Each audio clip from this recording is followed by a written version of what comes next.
হে কৃষ্ণ করুণা সিন্ধু দীনবন্ধু জগৎপতে গোপেশ্বর গোপিকা কান্ত রাধা কান্ত নমস্তুতে। পঞ্চদশ অধ্যায় পুরুষোত্তম যোগ। শ্রী ভগবান বলিলেন, পণ্ডিতেরা বলেন, সংসার রূপ অষণ্ড বৃক্ষের মূল ঊর্ধ্বে শাখা অদৈদেশে, বেদে সবই বৃক্ষের সজীব পত্র। ইহার জ্ঞান যাহার হইয়াছে, তিনি এই প্রকৃত বেদবিদ বেদজ্ঞ বলিয়া কথিত। এই সংসার বৃক্ষের শাখা সকল নিম্নে ও ঊর্ধ্বে বিস্তৃত রহিয়াছে। ইহার মূল সকল নিম্নে মানবলোকে গিয়াছে।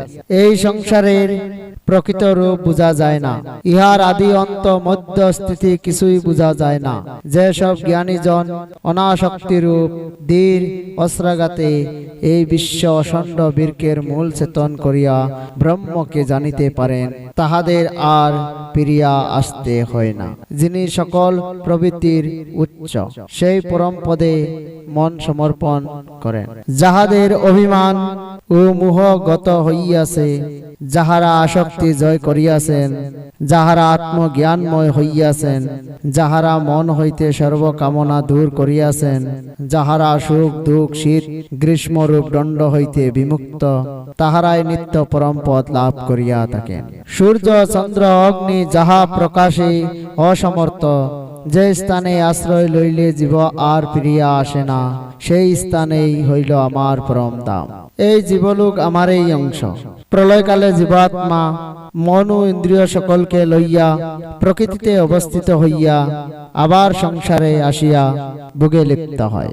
বাতাস যেমন ফুলের গন্ধ বহন করিয়া অন্য ফুলে গমন করে, সেই রূপ জীবাত্মা দেহকে ছাড়িয়া জ্ঞান ও মনকে বহন করিয়া আবার দেহান্তরে গমন করে।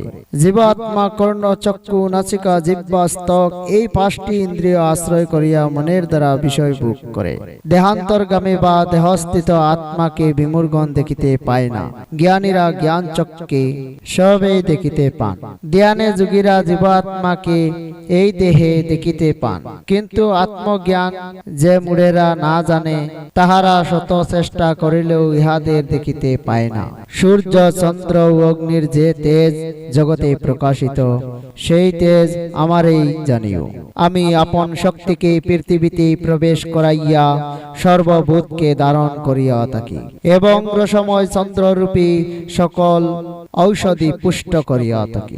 আমি জঠরাগ্নিরূপে প্রাণীদের দেহ মধ্যে থাকিয়া এবং প্রাণ ও আপন বায়ুতে যুক্ত হইয়া সর্বসুচ্চ লেহ পেয়ে এই চারি প্রকার ভুক্ত দ্রব্য পরিপাক করিয়া থাকি। আমি এই সকল জীবের হৃদয়ের মধ্যে অবস্থিত। আমা হইতে সমিতি জ্ঞান বিবেচনা শক্তি জীব সকল পাইয়া থাকে। আমি এই বেদের জ্ঞাতব্য বস্তু, আমি এই বেদান্তর কর্তা, আমি এই একমাত্র বেদজ্ঞ বলিয়া জানিবে। কর ও অক্ষর এই দুটি পুরুষ সংসারে প্রসিদ্ধ আছেন। সকল ভূতেই কর বিনাশী পুরুষ এবং কুতুস্থ অক্ষর পুরুষ বলিয়া কথিত হন। এই কর ও অক্ষর হইতে শ্রেষ্ঠ যে পুরুষ, তিনি এই পরমাত্মা। ইনি তিলুককে ধারণ করিয়া আছেন। কর ও অক্ষর এই দুই প্রকার পুরুষ অপেক্ষা আমি শ্রেষ্ঠ। সেই জন্যই আমাকে বিশ্ব বেদে পুরুষোত্তম বলিয়া থাকে। যাহারা মনে মোহ নাই, যিনি আমাকে পুরুষোত্তম বলিয়া জানেন, সেই সর্বজ্ঞ আমার এই ভজনা করেন। হে অর্জুন, তোমাতে পাপ নাই, তাই তোমাকে আমি এই প্রকার বৃহত্তম শাস্ত্র কথা বলিলাম, যাহা জানিয়া বুদ্ধিমান হও এবং কৃতকৃতার্থ হইয়া থাকো। ইতি পুরুষোত্তম যোগ নামক পঞ্চদশ অধ্যায়। যারা চ্যানেলে নতুন হয়ে আছেন, চ্যানেলটিকে সাবস্ক্রাইব করবেন আর ভিডিওতে একটি লাইক দেবেন। আবার দেখা হবে পরবর্তী ভিডিওতে। সুখে থেকো, ভালো থেকো, মনের বশে নয়, মনকে নিজের বশে রাখবে। হরে কৃষ্ণ, রাধে রাধে সবাইকে।